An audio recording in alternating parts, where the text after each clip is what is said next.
I'm Pastor John Baird, and I want to welcome you to the Way the Word Ministries television ministry. I'm honored to be here, as always, sharing God's Word with each and every one of you. And we are still in our study of the book of John. This is message number 47 in our study, and today we're going to be continuing in John chapter 11, and today we'll be in verses 17 through 27. Let's start out today by returning to the scene we were in when we left off the last time here in John chapter 11, and in case you forgot where we were in a little town by the name of Bethany, and we were hanging out with two sisters by the name of Mary and Martha, and they were grieving over the death of their brother Lazarus. And the grief of these two sisters was even heavier to bear because of the circumstances surrounding Lazarus's death. Lazarus, he had been sick and dying for days, and so these two sisters had dispatched a messenger to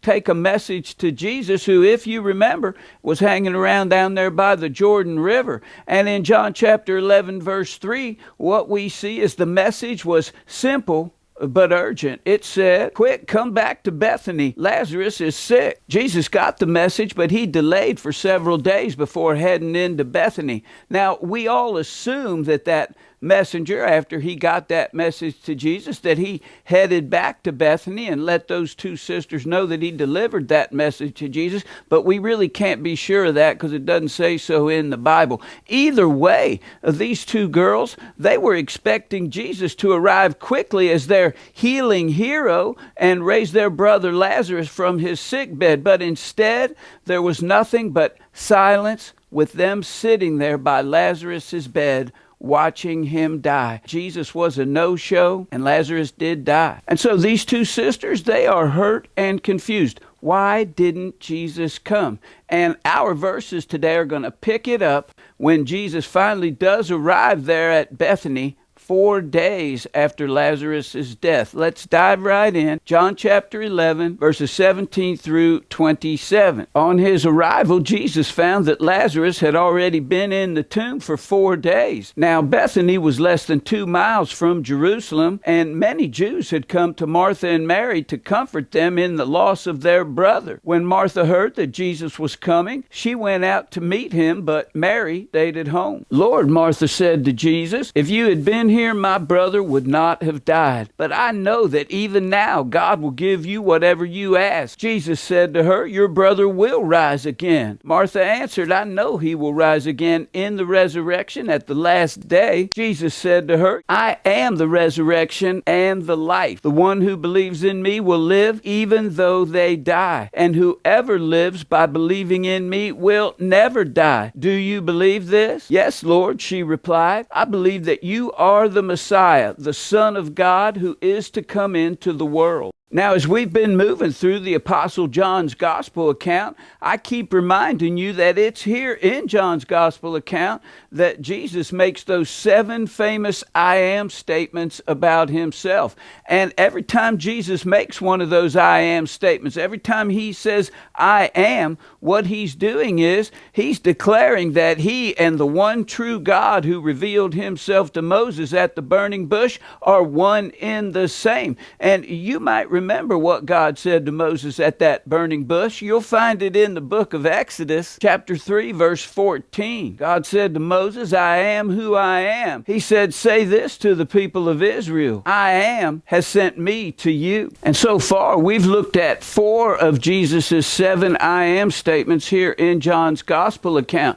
The first time came when we were in John chapter 6, and Jesus said, "I am the bread of life." Jesus said, "Whoever comes to me me will never hunger. Hey, I'm the bread of life. Then in John chapters 8 and 9, Jesus said, I am the light of the world. Jesus said, whoever follows me will never walk in darkness, but they will have the light of life. Then in John chapter 10, Jesus said, I am the gate. Jesus said, if anyone goes in by me, they will be saved and they will find good pasture. Then later in John chapter 10, Jesus said, I am the good shepherd. And he said the good shepherd always lays down his life for his sheep. And finally, here in our verses today in John chapter 11, we heard Jesus say, I am the resurrection and the light. Jesus just told Martha, whoever believes in me, even if they die, they shall still live. And whoever believes in me will never die. Now, there are two more of these I am statements that we're going to be looking at down the road here in John's gospel. In John chapter 14, we're going to hear Jesus say, I am the way, the truth, and the life. And in John chapter 15, we're going to hear Jesus say, I am the true vine. Now, I don't want you to think I'm getting ahead of myself by showing you these last two I am statements here in John's gospel account, but the reason I wanted to show you all 7 of these I am statements at one time is because I want you to see that they're all metaphors. In other words, these are all statements that are made by Jesus himself, and they are symbolic of just who Jesus is. But there are 2 more I am statements in John's gospel account that absolutely are not metaphors. Instead, they are absolutely declarations. They are declarations of God's name applied by Jesus to himself. And we saw the first one of these declarations all the way back in John chapter 8, verse 58, when Jesus was responding to a complaint from the Pharisees, and he said, I tell you the truth, before Abraham was born, I am. And the verbs that Jesus uses right there in that verse, they are in stark contrast with each other. Abraham was, but I am. And those Israelites that were standing there and heard Jesus say that back there in the first century, every one of them would have understood that Jesus was saying that he is the eternal God incarnate. We know that's true because in the very next verse, John chapter 8, verse 59, we read, at this they picked up stones to stone him, but Jesus hid himself, slipping away from the temple ground. And the second instance of Jesus declaring the name I am to himself is going to come down the road in John chapter 18 when the mob comes into the Garden of Gethsemane to arrest Jesus. Check out this exchange in John chapter 18, verses 4 and 5. It says, Jesus, knowing all that was going to happen to him, went out and asked them, who is it you want? They replied, Jesus of Nazareth. And in John chapter 18, verse 6, Jesus said, I am he. And they drew back and fell to the ground. So why did they draw back and fall to the ground? Well, when Jesus invoked the coveted name of the Almighty One True God, at the same time, he invoked his power over his enemies. He wanted everyone to know that his surrender to them was entirely voluntary. Always remember, Jesus went to the cross for us willingly. And that's why today I want to focus on the part of these verses where Jesus said, I am the resurrection and the life. Now, the next time we're together in the next message, we're going to focus in detail about Jesus calling Lazarus back from death. We'll touch on that a little bit today, but what I really want to focus on today is the interaction between Jesus and Martha. And in this message today, what we're going to learn is that Jesus turns setbacks into comeback. Listen, for every setback, God has a major comeback. Martha, she experienced an emotional setback because of the death of her brother. And to multiply her misery, there was this nagging accusation in her mind that this whole setback could have been prevented if Jesus had just come when they called. But Jesus, he's about to turn Martha's setback into a comeback. And I want all of us to see in this message today that Jesus, he can turn our setbacks into comebacks too.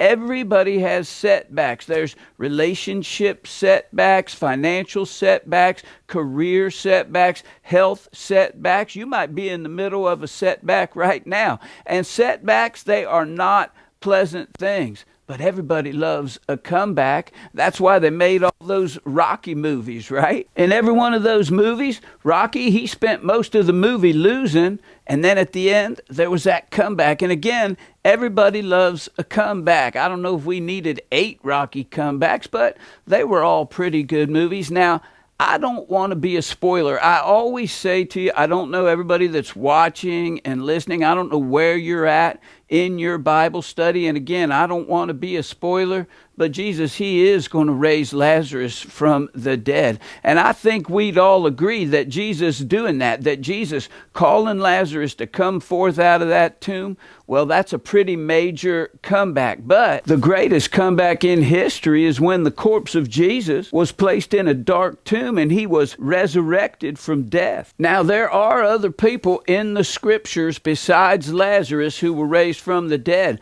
As a matter of fact, Jesus, he raised 2 more people from the dead in the scriptures. He raised Jairus' daughter from the dead and the widow's son from the dead. And God, he used some of the Old Testament prophets as well as some of the disciples in the New Testament to raise people from the dead.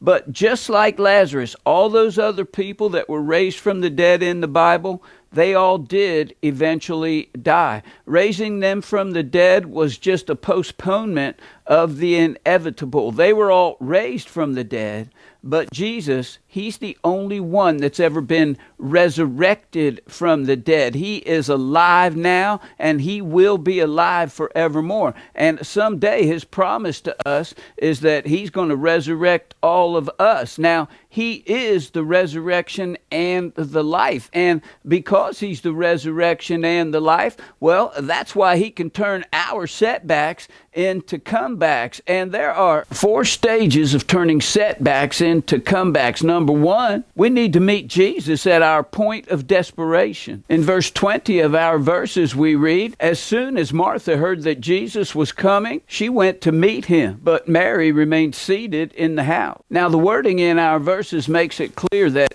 Jesus, he hadn't even arrived in the town of Bethany yet, but Martha, she ran on out to meet him. She could have stayed in the house like Mary did, or she could have ran away from Jesus, but she did the right thing, and she ran to Jesus. And sometimes when we experience a disappointment or a setback, we want to do some of those kind of things. We want to run away, or we just want to hide out and be alone. And the truth is, it was actually part of the Jewish grieving custom that Mary and Martha should have stayed in that house doing what they referred to as sitting Shiva. The word Shiva right there, it means 7.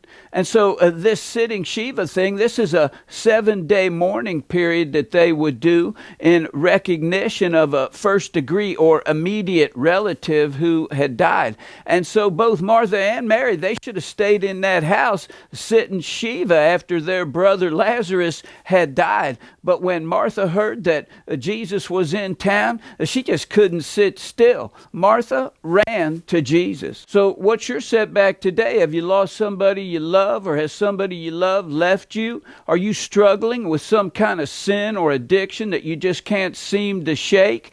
Are you physically and emotionally overwhelmed from taking care of all the people in your life? Maybe it's some kind of deep discouragement or a depression that you're dealing with. All of those things can happen to any of us. And again, a lot of times when those things happen, our first reaction is to run and hide from God. But we need to do exactly what Martha did. We need to run to God. We need to run to Jesus because he's our only source of help and hope. Look what it says in the book of Psalm, chapter 46, verse 1. God is our refuge and strength, our ever-present help in time of need. And yet there are a lot of people out there, including a lot of Christians, who are struggling, and yet they still haven't turned to God because they're still thinking, hey, I can fix this whole thing myself. They haven't come to what I call their POTD yet, their point of total desperation. When you get to that point,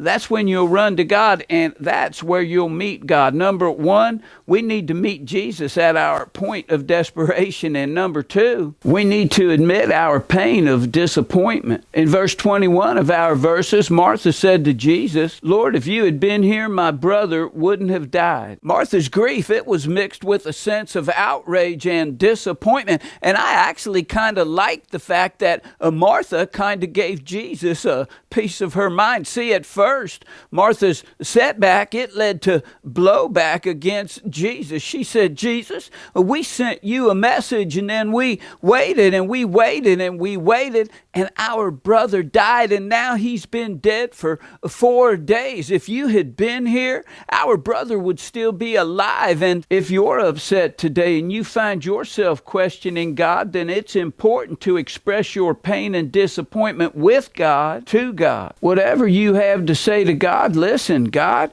He can handle it. So be open and transparent with God. Tell God where you're hurting the most and why you feel the way you feel. Sometimes we can say things to God the same way Martha did. We say, God, I prayed and I prayed and I prayed, and if only you had done X, then Y wouldn't have happened. At other times, we can turn our ifs into selfies. We can turn the blame game into the self-blame game. We end up looking at the person in the mirror and we say, if only I had done X, then Y wouldn't have happened. But listen, God, He never gets it wrong. That's why He can turn our setbacks into comebacks. And that's why it's imperative that we be totally open and totally honest, not only with God, but with ourselves. In the book of 1 Peter chapter 5, verse 7, the Apostle Peter said, we can cast our cares on God because He cares for us. So again, what setback is it that you're facing today?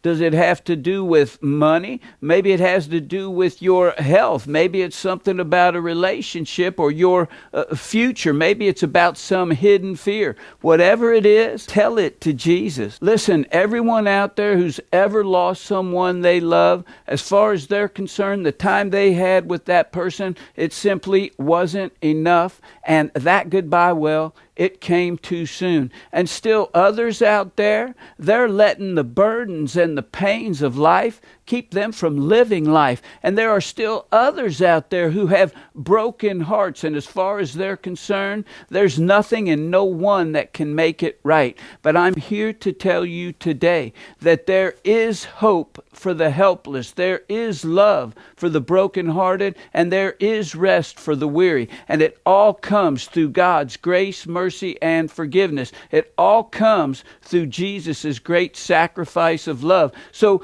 tell it to Jesus. Cry out to Jesus. He is going to meet you wherever you're at. Number two, we need to admit our pain of disappointment. And number three, we need to see Jesus for who He really is. Now this is the turning point where Jesus is about to turn Martha's setback into Martha's comeback. And at this point, Martha, well, she considers Jesus to be a miracle worker and a really good teacher, but neither she nor her sister Mary have yet come to understand that Jesus is God. Look at this conversation between Martha and Jesus in verses 22 through 24 of our verses. Martha said, my brother is dead, but I know that even now God will give you whatever you ask. Jesus said to her, your brother will rise again. Martha answered, I know he will rise again in the resurrection at the last day. So Martha, she gives the correct Sunday school answer, but that doesn't ease her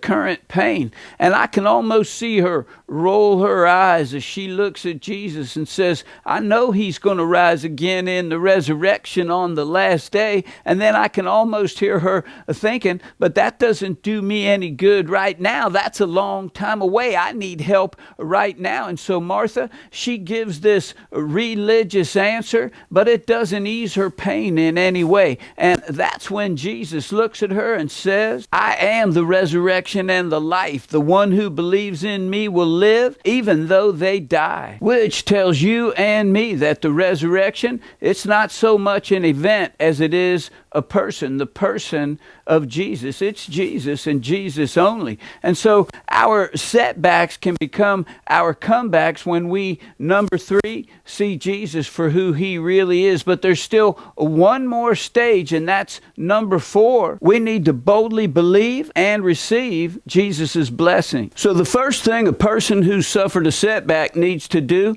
is to run to Jesus and cry out to him. And Jesus, he's inviting everyone to himself today. In the book of Matthew, chapter 11, verse 28, Jesus said, come to me, all you who are weary and burdened, and I will give you rest. And we see Martha, she comes up to Jesus and she disposes of any pleasantries. Well, in this case, I guess it would be unpleasantry. She doesn't browbeat Jesus. She doesn't try to lay a guilt trip on Jesus. She doesn't walk up to Jesus and say, well, look who it is. Jesus, I'm so sorry you couldn't attend the funeral of your good friend Lazarus. No, Martha, she gets right to her complaint. She says, why didn't you come? Yeah, but then Jesus, he turns the table on Martha and he says, if you really knew who I am, you wouldn't be so upset. He says, Martha, this isn't permanent. This is just a setback. And then he says, Martha, look at me. I'm not just someone hanging around here who's waiting for the resurrection. Look in my eyes, Martha. Martha, I am the resurrection and the life. And then Jesus puts her totally on the spot. He puts her back against the wall, looks her straight back in the eye and says, do you believe this? Jesus, he doesn't beat around the bush. And we see the same problem Martha had in a lot of people today. They're so busy concentrating on their complaints that they can't see Jesus for who he really is, and thereby can't receive the help they need from the only one who can help them. Just like Martha, a lot of those people out there, they know all the correct religious answers, but those answers, they don't lead to any lasting sense of peace and joy. And if a person in that position will open their hearts to Jesus, well, that's when Jesus will do the same thing for them that he did for Martha. Jesus can move anyone willing to listen from a place of abstract religious belief about something in the future to a present and personalized truth. Jesus basically told Martha, hey, Martha, you don't have to wait for a future resurrection. The resurrection, it's right here, right now. He's standing right in front of you. And so all of us, we need to follow the steps of Martha. She was in the depths of a comeback, but she ran out to meet Jesus at the point of her desperation. And she got honest with Jesus. She got transparent with Jesus. She said, hey, Jesus, if you had been here, my brother would not have died. And so she was open with Jesus. And then in verses 26 and 27 of our verses, Jesus said to her, everyone who lives and believes in me will never die. Then he asked Martha, do you believe this? And Martha said, yes, Lord, I believe you are the Messiah, the Son of God who comes into the world. Jesus revealed his deity to Martha, and then he asked her, do you believe me? Now, 3 days earlier, when she was all caught up in the flesh and angry at Jesus, well, she might not have believed him. But standing here in front of Jesus and hearing it from Jesus himself, hearing it from his own lips, she looked back at him and said, yes, Lord, I believe you are the living Son of the living God. And from that moment on, Martha knew that Jesus was capable of turning her setback into a comeback. And to bring deeper clarity to this whole encounter between Jesus and Martha, and like I said earlier, I'm going to give you just a little preview of what happens next. Well, Jesus, he escorted Martha back to her house, and her sister Mary, she looked out the window and she saw Jesus and Martha coming down the walk, and she ran out and fell on her knees at Jesus' feet. And in verse 32 of our verses, Mary, she said the same thing that her sister Martha said to Jesus earlier. Mary said to Jesus, Lord, if you had been here, my brother wouldn't have died. And there was a crowd that had been in the house with Mary, and they had come out with her, and they were all gathered around, and they were all weeping and crying. And then they, in their anguish, along with Mary and Martha in their anguish, well, they all escorted Jesus to the tomb where Lazarus had been laid. And this is where we really see the compassionate heart of Jesus, because verse 35 of our verses says, Jesus wept. And yeah, that is the shortest verse in all the Bible, but let's not lose sight over what God's trying to tell us due to the trivial, because what's really amazing here is the tender heart of Jesus that's revealed by all those tears. Here's Jesus. I mean, think about this. He's God. He knew Lazarus was going to walk out of that tomb, and yet he is so touched by the grief and the anguish of all the people around him that he cried with them. Man, he truly is the lover of our soul. And then all those people that were gathered around Jesus, they pointed toward a shallow cave that had a big stone that had been rolled over in front of the opening. And Jesus said, roll that stone out of the way. And even though Martha just proclaimed Jesus to be the Messiah, she doesn't seem to really know what's about to happen, because she looks at Jesus and she says, are you sure you want them to roll that stone out of the way, Jesus? My brother's been dead in there for 4 days, and by now there's really a foul odor. And in verse 40 of our verses, Jesus tells Martha, and really everyone through the ages, didn't I tell you that if you believed, you would see the glory of God? And then in verse 43 of our verses, Jesus, he cries out in a loud voice and says, Lazarus, come out. And it's a really good thing that Jesus called Lazarus by name, because if Jesus hadn't identified Lazarus, if he had just said, come out, well, every corpse in that area would have jumped out of their tombs. And again, there's an important fact here that I want everyone to notice. I talked about it earlier. Jesus didn't resurrect Lazarus. He raised Lazarus. He resuscitated Lazarus. Jesus gave life back to Lazarus, but Lazarus would die again. What Jesus did for Lazarus was just a postponement